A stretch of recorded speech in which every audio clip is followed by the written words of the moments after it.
Lep pozdrav iz Klevevža. Tale Klevevž je znan po tem, da ima naraven vrelec tople vode. Menda pride ven okoli 25 stopinj, potem se pa nabere tukaj za menoj, vidite, bazenček. Se ta voda nabira v tem bazenčku in ima pa tam od 20 do 22 stopinj. In ljudje se tukaj kopajo v vseh letnih časih, tudi pozimi, ko je sneg, ko je -10 stopinj.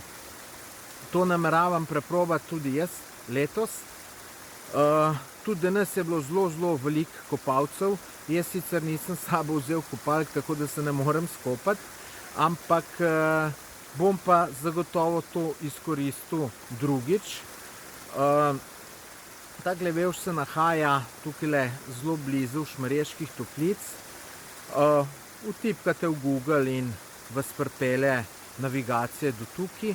Je pa tukaj zanimivo tudi, da še ena rekca priteče in so tukaj za menoj, sicer ne vidite na sliki, ki je premalo, so cel kup nekih slapovc, kaskad in je to zelo zanimivo. Sicer ta reka ni topla, je mrzla, poleti pa se ljudje kopajo noter in ko sem bil zadnjič tukaj poleti, sem videl nekoga, ki je šel z otrokom po teh slapovčkih kaskadah in so se vsi super imeli. Sicer malo se meni zdelo nevarno, ampak če je oče precenil, da pač ni. Tako da, glejte, tukaj je tale kraj, je zelo lep, zanimiv, tako da nič ne boste narobe naredili, če si ga boste šli ogledati. Nič, lep pozdrav iz Klevevža.